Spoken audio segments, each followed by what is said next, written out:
In this video, I'm going to show you how to remove the side skirt on your 2004 to 2008 Pontiac Grand Prix.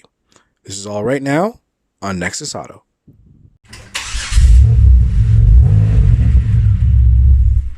Oh, what do you need to get this job done? Not too much, really.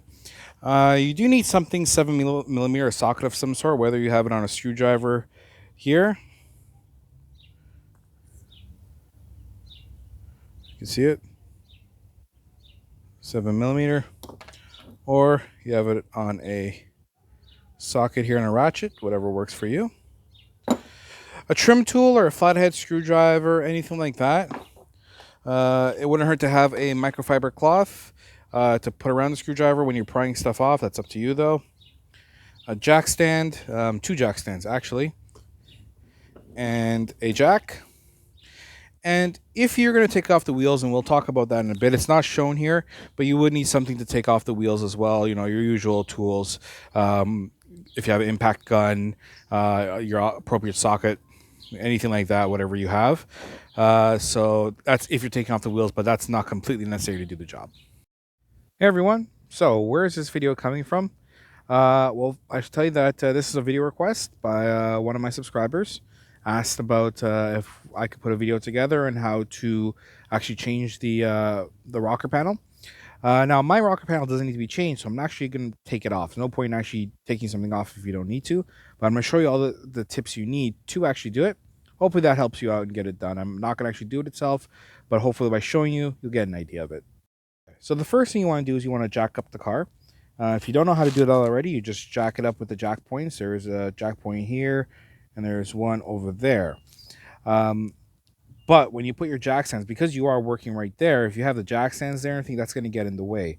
So you want to make sure you're putting the jack stands in a spot, like maybe on the suspension underneath over there, like the subframe over there, or on the back. You can put it on the where the trailing arm goes, anything like that, to make sure that you're not interfering with your actual rocker panel over here. Next up, there's a few bolts you got to take out. There's 7mm, one here, one here. We'll go into the back of the car. Here. Next up, open your doors.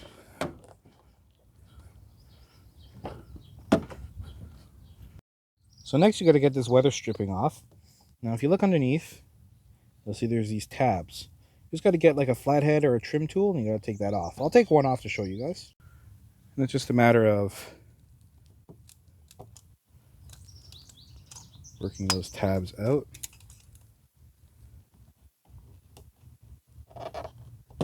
See? Just like that.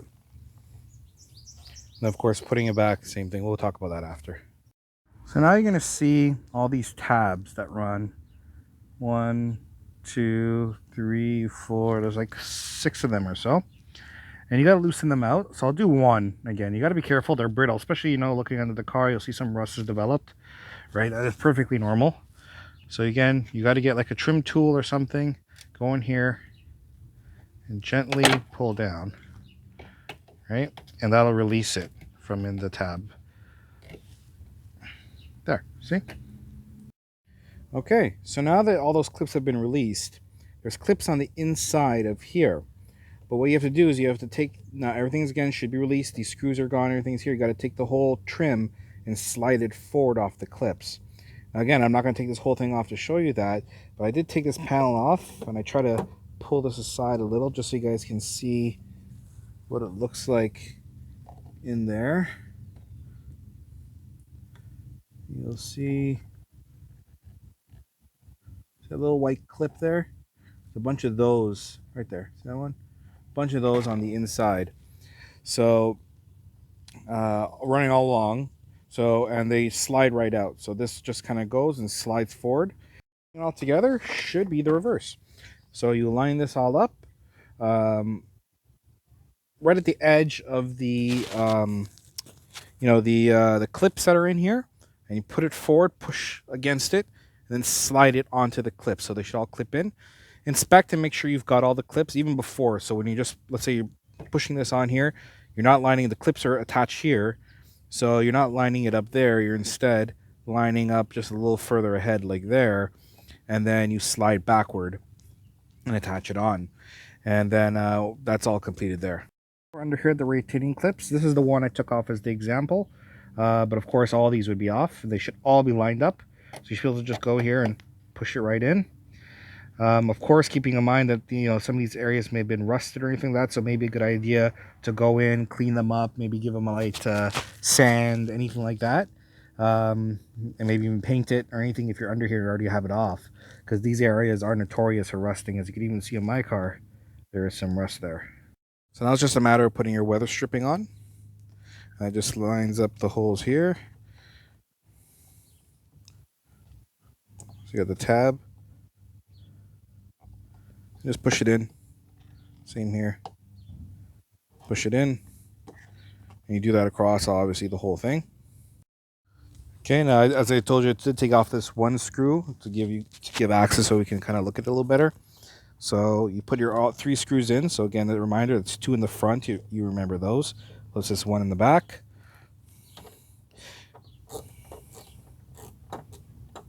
I believe the torque spec on these is 18 foot-pounds, which, realistically is just hand tight. All right. Close your doors. 1, 2. Lower your car. The usual procedures. Jack it up. Remove your jack stands. Lower the car down. Inspect it to make sure fitment's good. There's been no shifting or movement at all. And you're all set. Thank you all very much for watching. I hope this video has helped you out here today. Now let's go through some of the YouTube stuff, shall we? Don't forget to like and subscribe if this video has helped you out. And if you want to see my future videos, I try and put out one at least once a week. Make sure to hit notifications as well, just so you can get those videos. On the flip side to that, if you didn't like the video for whatever reason and you do dislike it, not a problem. Feel free to leave it in the comments of why you disliked it, whether it be something I did wrong, whether it's something you didn't like in the video. By all means, just let me know so I can keep making the best content possible. It's kind of the whole point of it, so make sure to do that. Speaking of the comments, if you have any questions, concerns, anything you want to add on, anything you see you can do better, anything that maybe you add on and it actually is worse, whatever it is, feel free to leave it in the comments. Nothing wrong with that. I always try and answer whenever I can. May not be the same day, next day, whatever, but I try and answer all comments, so make sure to leave that as well.